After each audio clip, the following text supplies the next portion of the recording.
The council chamber was silent as Administrator Kelthon called the hearing to order. Selena stood at the front, her tendrils moving with controlled grace. She looked confident, certain of victory. "The evidence is clear," Selena began. "Since the humans arrived, our academy's traditional order has collapsed. Students no longer respect hierarchy. Prey species forget their place. Even warriors like Vorthak have been corrupted." She gestured dramatically. "These humans are dangerous, not because of violence, but because they spread chaos. They must be removed." Several of her followers spoke next, agreeing with her.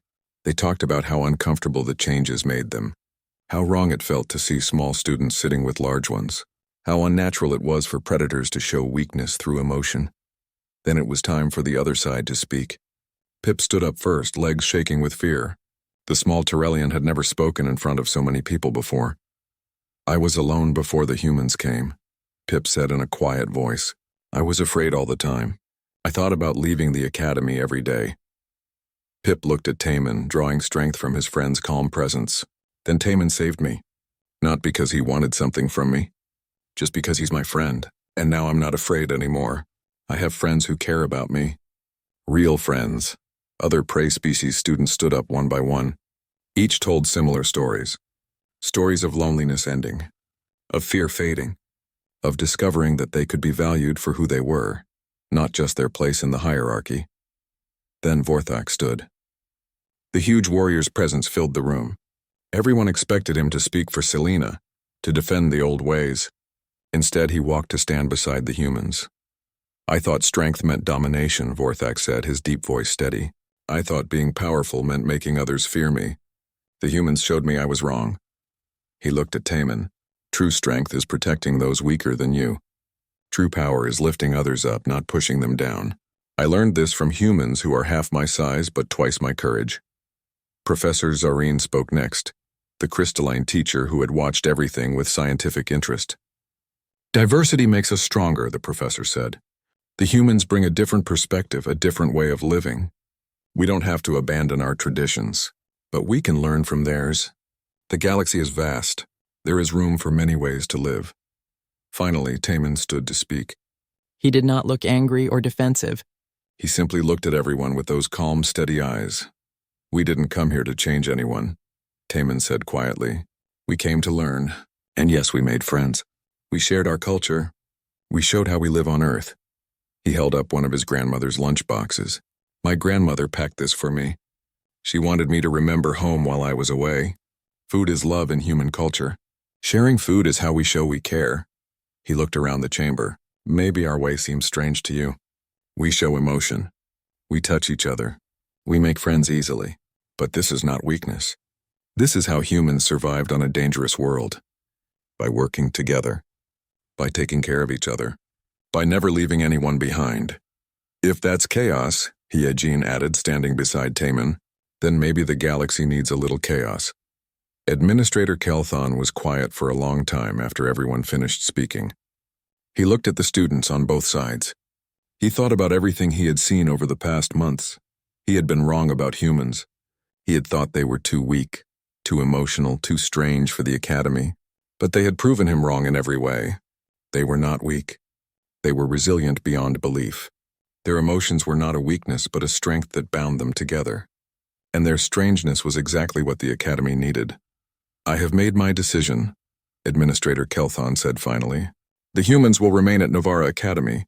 Furthermore, I am recommending that Earth send more exchange students. We have much to learn from them." The chamber erupted in noise. Cheers from one side, angry shouts from the other. Selena stood frozen, unable to believe she had lost. Kelthon held up a wing for silence. "However, we will also establish a cultural education program. The humans will teach us their ways, and we will teach them ours. Understanding, not domination, is the path forward." The hearing ended. Students filed out of the chamber, some happy, some angry, all of them changed by what had happened.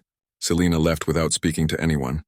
She would transfer to another academy before the term ended, unable to accept the new reality. That night, the humans and their friends gathered in their common room to celebrate. They had won, but it did not feel like a victory over anyone. It felt like a beginning. Taman opened his grandmother's lunchbox and shared the food with everyone. Even Vorthak tried a small piece of kimchi. His face twisted at the spicy heat, but he swallowed it and asked for more. "This is terrible," Vorthak said, "but I can see why you eat it. It makes you feel alive." Pip laughed, the sound bright and happy. The small Tyrellian was sitting between Taman and Hyejin, feeling safe and warm. This was family now. This strange group of aliens and humans who had found each other across the stars. Weeks passed. The term ended and students went home for break. But the humans stayed, and so did some of their friends. They spent the break exploring the station, cooking together, learning each other's languages and customs. News spread across the galaxy. Other academies heard about what happened at Novara. They began requesting human students too. Earth's exchange program expanded rapidly. Within a year, there would be human students at 30 different academies across known space. And everywhere humans went, they brought the same things: kindness, loyalty, that terrifying endurance, that pack-bonding instinct that made everyone around them better. On the last night before the new term started, Taman stood on the observation deck looking at the stars. Pip joined him, standing close. "Do you miss Earth?" Pip asked. "Every day," Taman admitted. "I miss my grandmother. I miss the food she makes, the stories she tells. I miss home." "But you're still here," Pip said. "Why?" Taman smiled. "Because this is important. Building bridges between species. Showing that we can be friends, not just allies or enemies. My grandmother understands this. That's why she keeps packing those lunch boxes. Even though I could eat academy food, she wants me to share, to connect." "She sounds wise," Pip said. "She is," Taman agreed. "And she taught me something important. The best way to defeat an enemy is to make them a friend." They stood together in comfortable silence, watching the stars. Behind them, the academy buzzed with activity as students returned from break. Among them were 50 new human students sent from Earth to continue what Taman had started. The galaxy was changing, slowly but surely. And it all started with one human student, a lunchbox packed by his grandmother, and the simple idea that kindness was stronger than any claw or tooth. Humans had arrived in the galaxy, and the galaxy would never be the same, because humans were not just Deathworlders who could endure anything. They were pack-bonding Deathworlders who made everyone around them want to be better, who shared their food and their hearts with equal generosity, who never gave up and never left anyone behind.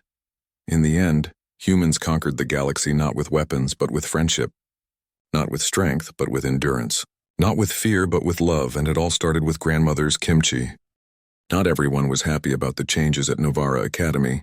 Selena, an elegant Vaxilith noble, watched the humans with growing anger. Her species valued order, hierarchy, proper behavior. The humans were destroying all of that. Selena was 8 feet tall and moved with natural grace. She had multiple sensory tendrils that swayed around her head like a crown. Her people were predators, but refined ones. They used poison and social manipulation instead of brute force. The humans offended everything Selena believed in. They showed emotion openly. They touched each other casually. They treated prey species as equals, even as friends. This was chaos. This was wrong. Selena gathered her followers, other students from hierarchical species. They began spreading rumors about the humans, saying they were dangerous, saying they were unstable, saying they would hurt someone eventually. Some students believed these rumors, others did not care. The academy was dividing into 2 groups, those who welcomed the human way of friendship, and those who wanted things to stay the way they had always been. The tension grew for weeks. Small incidents happened. Arguments in hallways, harsh words in the cafeteria. The faculty watched nervously, unsure how to handle this situation. Then came the emergency drill. All students had to participate in a simulation of station depressurization. They would have limited time to reach safe zones. It was meant to teach crisis procedures. When the alarm sounded, most students followed training. They moved quickly to the nearest safe zones, secured their pressure suits, and waited for the all clear. This was the correct procedure. Survival meant protecting yourself first. The humans did not follow procedure. As soon as the alarm sounded, they looked around for anyone who needed help. They split up without speaking, each moving to assist different groups. Taman saw several small prey species students struggling with their pressure suits. The suits were designed for average-sized species and did not fit them well. Taman moved to help, his hands quick and sure as he adjusted straps and checked seals. Yejin found a group of students who had gone the wrong way and gotten lost. She led them back to safety, staying calm even as the emergency lights flashed red and the warnings blared. Mirai discovered a door that had jammed with a student trapped behind it. The door was heavy, meant to be opened by machinery. Mirai grabbed it with both hands and pulled. Her muscles strained. Her face turned red with effort. The door moved. It should not have, but it did. Human adrenaline strength was a real thing. Ji-hoon found an injured student who had fallen during the panic. The student was much larger than Ji-hoon, easily 3 times his mass. Ji-hoon lifted them anyway, carrying them to safety with quick, efficient movements. Taemin was the last human to reach a safe zone. He had been going through the corridors, checking every room, making sure no one was left behind. When he finally arrived, the drill time had expired. Technically, he had failed, but Taemin had saved 32 students who would have failed otherwise. The other humans had saved dozens more. Together, they had made sure everyone survived the simulation. The instructor did not know what to say. The humans had broken protocol, but they had also demonstrated something important. Something that had been forgotten in a galaxy focused on individual survival, teamwork, sacrifice. The idea that the group was more important than the individual. That evening, Vorthak approached Taemin. The huge warrior had been thinking for weeks, watching the humans, trying to understand them. Finally, he had decided to speak. They met in a quiet corner of the academy, away from other students. Vorthak looked uncomfortable, his forearms crossed over his massive chest. "I was wrong about you," Vorthak said finally. "About humans. I thought you were weak because you are small. But I understand now. You are not weak. You are just different." Taemin waited, saying nothing. His dark eyes watched Vorthak calmly. "I researched your world," Vorthak continued. "Earth. I read about your history. How your species hunted. How you never stopped chasing prey until it collapsed from exhaustion. How you survived disasters that would have destroyed my people." He paused. "You are predators. Just a different kind than I expected." "We prefer not to think of ourselves that way," Taemin said quietly. "We are just people trying to survive like everyone else." "No," Vorthak said. "You are more than that. You make others want to survive too. You make them better, stronger." He looked down at his clawed hands. "I have been a bully. I hurt you. I hurt your friend Pip. I am sorry." The word seemed to cost him great effort. In his culture, apologizing was a sign of weakness. But Vorthak said it anyway. Taemin smiled. It was a warm smile without any anger or bitterness. "Apology accepted. Everyone makes mistakes. What matters is learning from them." Vorthak looked stunned. "That's it? You forgive me? Just like that?" "Yes," Taemin said. "Holding grudges takes too much energy. I would rather be friends." Friends. The word hung in the air between them. Vorthak had never had a friend. In his culture, you had allies and enemies, superiors and inferiors. But friends? That was a human concept. I would like that, Vorthak said slowly. To be friends. Can you teach me how to be like you? You don't need to be like me, Taemin said. Just be yourself. But be kind. Help others when you can. That's all friendship is. Over the next weeks, Vorthak joined the human group. It was awkward at first. He was so much bigger than everyone else, and his warrior instincts made him speak too harshly sometimes. But the humans were patient. They taught him how to laugh, how to share, how to show care without feeling weak. Pip was nervous around Vorthak at first. The huge warrior had bullied Pip for so long. But Vorthak apologized to Pip too, and proved his change was real. He used his size to protect Pip from other bullies. He shared his food. He listened when Pip spoke. Slowly, impossibly, Pip began to trust him. And Vorthak discovered something amazing. Protecting someone felt better than dominating them. Having friends felt better than having servants. But Selena saw all of this and became more determined. The humans were corrupting everything. Even Vorthak, the strongest warrior student, had fallen under their spell. Something had to be done. She filed a formal complaint with the Academy administration. She demanded a hearing. She would prove that humans were dangerous, that they should be removed from the Academy before they destroyed everything. The day of the hearing arrived. Students filled the council chamber, divided clearly into two sides. On one side sat Selena's followers, the traditionalists.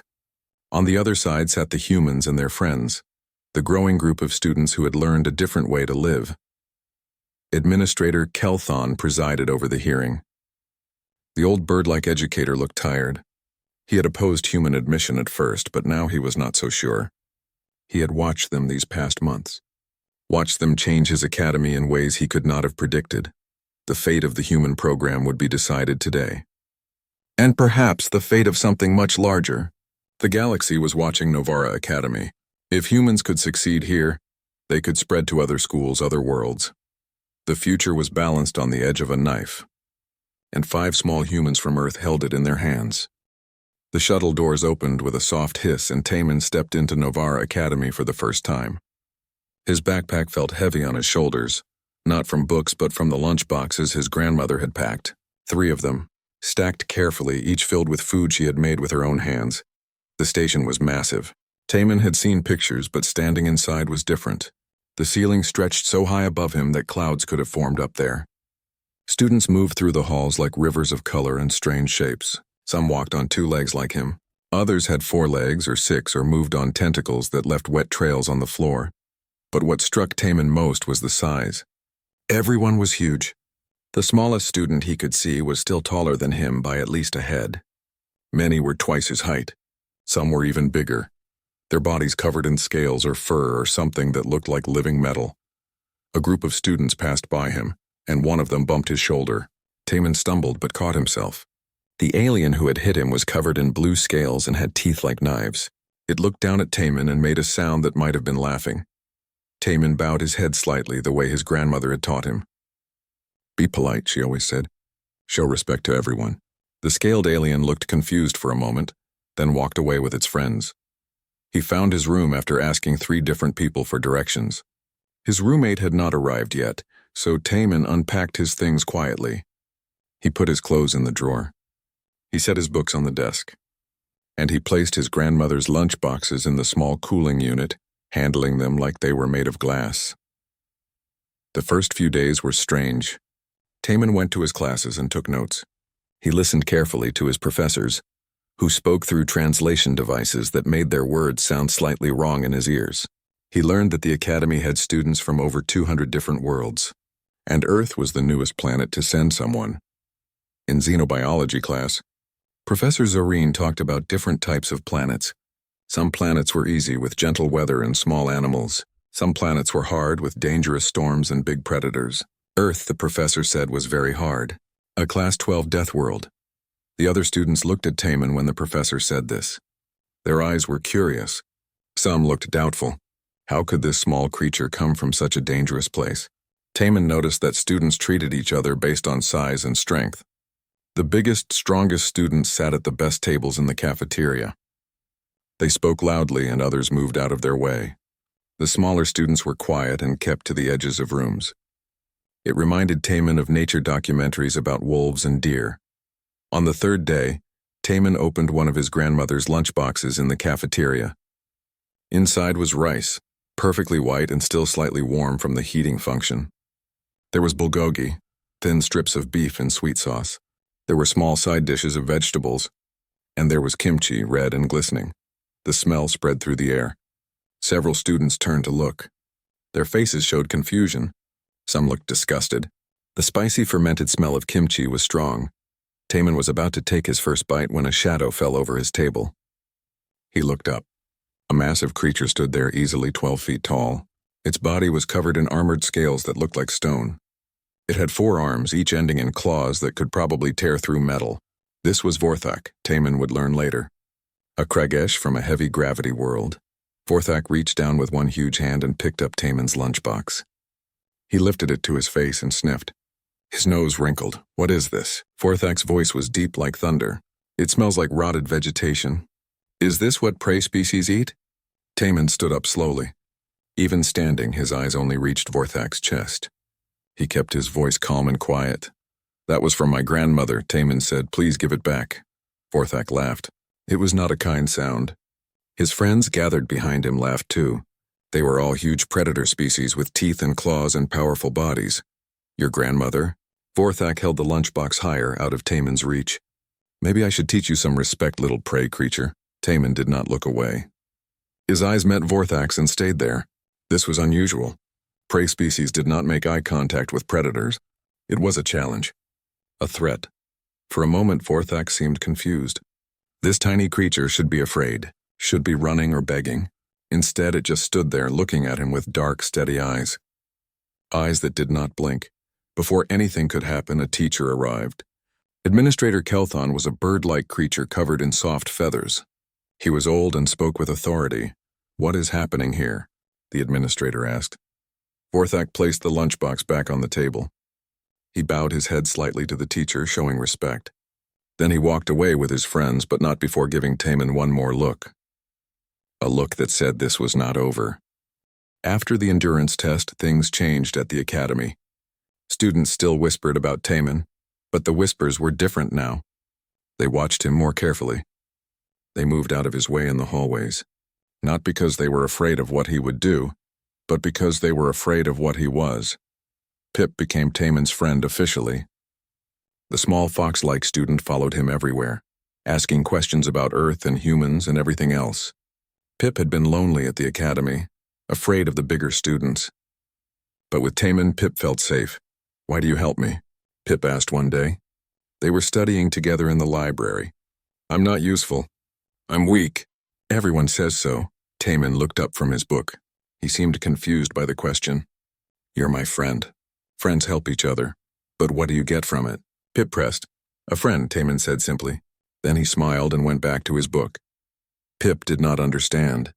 In the galaxy, relationships were about exchange, about what you could gain. The strong protected the weak only if the weak served them. But Taman asked for nothing. He just cared. More humans arrived at the academy in the following weeks. Earth was sending more exchange students now that Taman had proven humans could survive here. First came Hyejin, a girl with bright eyes and a smile that never seemed to fade. When Hyejin saw Taman in the arrival bay, she ran to him and hugged him. Taman hugged her back. The alien students watching this scene looked shocked. Physical contact between non-mates was considered very intimate in most species, but humans touched each other casually, showing affection without embarrassment. "Taman," Hyejin said happily. "I missed you. How is it here? Is everyone nice? Oh, this place is huge." Taman introduced her to Pip, who bowed nervously. Hyejin immediately bent down to Pip's level and shook the small creature's paw hand. "Hello, I'm Hyejin. Any friend of Taman's is my friend too. We're going to be great friends, I can tell." Pip looked at Taman with wide eyes. Another human. Another impossibly cheerful, friendly, terrifying human. Pip wondered if all humans were like this. Hyejin had brought more food from Earth. Her mother had packed containers of kimchi that made Taman's grandmother's kimchi look mild. When she opened it in the cafeteria, 3 students at nearby tables had to leave. The smell was too strong for their sensitive noses. "Is it really that bad?" Hyejin asked innocently. "This is the mild version. The spicy one would probably be too much." Pip and Taman looked at each other. There was a spicy version. Of course there was. Hyejin also loved to swim. She found the academy's swimming pool and spent hours there every day. The aquatic students, who thought they owned the pool, were shocked when this small human girl swam lap after lap without stopping. She swam for 2 hours straight on her first day. An aquatic student built for water with fins and gills tried to race her. He was faster at first, his body made for swimming. But after 20 laps, he was tired. After 40 laps, he had to stop. Hyejin kept going, smiling the whole time. "Don't you get tired?" the aquatic student asked when she finally stopped. "Of course," Hyejin said. "But I can keep going when I'm tired. That's what training is for." The pool became quieter after that. The aquatic students did not feel comfortable anymore. How could land creatures be better at swimming than them? 2 more humans arrived the next week. Mirai and Jihoon. Mirai was tall for a human and talked about climbing mountains back on Earth.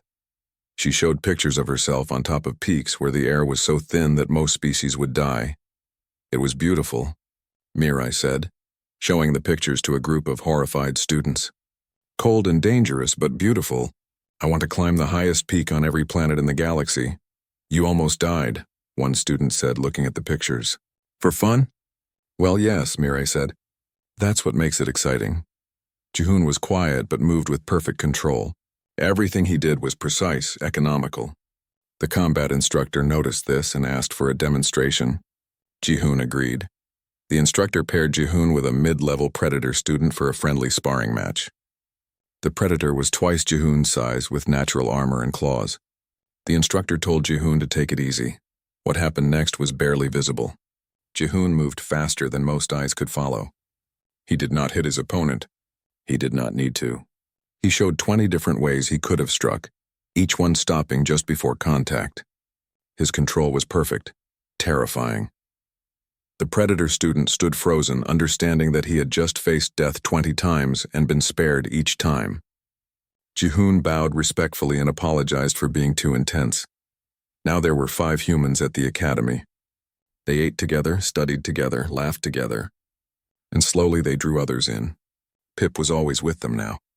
Other prey species students started joining their study groups. Even some of the Predator students, curious and respectful, came to observe. The humans shared their food, even though most aliens could not eat it. They told stories about Earth, about their families, about things they missed from home. They showed emotions openly, crying when sad, laughing when happy. This was strange to most species who kept their feelings hidden, but it was also nice. The aliens found themselves drawn to this human warmth, this easy affection. The humans made everyone around them feel valued, protected, cared for. One evening, the humans hosted a dinner. They spent all day cooking, preparing traditional Korean dishes with ingredients they had brought from Earth or substituted from the academy supplies. They invited Pip and a dozen other students to their common room. The food was intense. Even the mild dishes made most aliens sweat. But the humans had adjusted the recipes, made them bearable, and the atmosphere was warm, welcoming. The humans told stories about their families, about the meaning behind each dish. Taemin talked about his grandmother, about learning to cook at her side. His eyes got wet with tears. He was not ashamed. Hee-jin put her hand on his shoulder in comfort. The alien students watched this display of emotion and connection. They were moved by it even though they did not fully understand it. This was pack bonding, they realized. Humans formed deep emotional connections not just with each other, but with anyone they considered a friend. And once a human decided you were their friend, they would never abandon you. They would run through fire for you, fight for you, die for you. Pip looked around the room at the smiling faces, the shared food, the easy laughter. The small Tyrellian felt something warm in their chest. This was what family felt like. This was what home felt like. And it was both wonderful and terrifying because now Pip understood. Humans were not just dangerous because of their bodies, their endurance, their refusal to quit. They were dangerous because they made you love them. And once you loved them, you would do anything to keep them safe. Just as they would do anything to keep you safe. The weeks passed slowly at Novara Academy. Taemin went to his classes and learned about alien biology, star systems, and galactic history. He studied hard and asked questions when he did not understand. His professors seemed surprised that a human could keep up with the coursework, but school was only part of life at the academy. The real education happened in the spaces between classes, in the cafeteria and hallways and common rooms. It happened in the way students looked at each other, spoke to each other, decided who was strong and who was weak. Vorthak had not forgotten about the lunchbox incident. He and his friends made sure Taemin knew it. They would bump into him in the hallways hard enough to make him stumble. They would laugh when he walked by. They would sit at his table in the cafeteria and crowd him out. Taemin never responded with anger. He would simply bow slightly and move to another seat. He would pick up his dropped books without complaint. He would smile, that same calm smile that seemed to confuse everyone. Pip watched all of this from a distance. The small fox-like student was fascinated by the human. Pip had been bullied by Vorthak too, many times. But Pip always ran away or hid. The human did neither. He just continued, like water flowing around a rock. One day, Pip gathered courage and sat down next to Taemin at lunch. Taemin looked up from his grandmother's food and smiled. "Hello," Taemin said. "I'm Taemin." "I know," Pip said quietly. "Everyone knows. You're the human. From the death world, is that what they call it?" Taemin looked amused. "Earth is just home to me." Pip stared at the food in Taemin's lunchbox. The kimchi was bright red and smelled strong. Pip's sensitive nose wrinkled. "Why do you eat that?" Pip asked. "It smells like poison." Taemin laughed softly. It's called kimchi. My grandmother makes it. Humans like strong flavors, he paused. Would you like to try some? Pip's eyes went wide. No, No, thank you. I don't think my body could handle it. They talked for the rest of lunch. Pip asked careful questions about Earth, and Taman answered them. He told Pip about oceans that covered most of the planet, about mountains that touched the sky, about seasons that changed the whole world every few months. Pip was horrified. The whole world changes? How do you survive? We adapt, Taman said simply. Humans are good at adapting. That week, physical training class began. All students had to participate. The instructor was a muscular creature with 6 legs and arms like tree trunks. He explained that they would test speed, strength, and endurance. The speed test came first. Students had to sprint across the gym as fast as possible. Vorthak went first, his huge body moving with surprising quickness. He finished in seconds. Other Predator students followed, all of them fast and powerful. When Taman's turn came, Vorthak and his friends watched with interest. Taman ran, his legs pumping hard, but he was not fast compared to the others. He finished somewhere in the middle of the group. Vorthak laughed loudly. So slow. How does your species catch anything? The strength test was next. Students lifted heavy weights, pulled on resistance machines, climbed ropes with weights attached. Again, Vorthak dominated. His 4 arms could lift more than anyone else. His friends were strong too, their bodies built for power. Taman did okay, but he was clearly below average. His human muscles were strong for his size, but his size was small, very small compared to most of the class. Weak, Vorthak said, loud enough for everyone to hear. Weak and slow. This is what comes from a death world? I don't believe it. The instructor held up one hand for silence. Final test, endurance, 20 laps around the track. Begin when ready. The track circled the entire gym, easily a kilometer around. 20 laps meant 20 kilometers. Most students groaned. This would be hard. Vorthak and the other Predators started fast, sprinting ahead. They wanted to finish first to show their dominance. The prey species students started slower, trying to save energy. Taman started at a steady jog. Not fast, not slow. His breathing was even. His steps were light. He looked comfortable, like he could run like this forever. By lap 5, the fast sprinters were slowing down. Their powerful bodies were built for quick bursts of speed, not long distances. Vorthak was still ahead, but his breathing was heavy. Sweat dripped from his scales. Taman passed several students who had slowed to a walk. His pace had not changed. Still that same steady jog. His face was calm, almost peaceful. By lap 10, more than half the students had stopped. They sat on the side of the track, gasping for air. Their bodies were not designed for this. Running for so long was painful, exhausting. Why would anyone do this? Vorthak was struggling now. His 4 arms pumped at his sides, but his legs were moving slower. His heavy body, so useful for fighting, was a burden now. Each step seemed to take more effort than the last. Taman passed him on lap 15. The human did not look tired. His breathing was still steady. There was a light sweat on his forehead, but that was all. He looked like he was enjoying himself. Vorthak tried to keep up, tried to match the human's pace. But his body would not obey. After another lap, he had to stop. He bent over, his hands on his knees, breathing so hard it sounded painful. By lap 18, only 3 students were still running. Taman was one of them. The other 2 were species built for endurance, creatures from high-gravity worlds where walking itself was exercise. On lap 20, Taman crossed the finish line first. He slowed to a walk, then stopped. He breathed deeply a few times, then turned to the instructor. "Should I continue?" Taman asked. His voice was steady. 20 kilometers is not very far for a human. The gym was silent. Every student, every teacher stared at the small human who had just run 20 kilometers and was offering to keep going. The human who had been too slow in the sprint, too weak in the strength test, but who had just outlasted everyone. Pip looked at Vorthak, who was still trying to catch his breath. The huge warrior looked at Taman with new eyes. Not with mockery now, with something else. Something that might have been fear. Because in that moment everyone understood something. Humans were not fast. They were not strong. But they did not stop.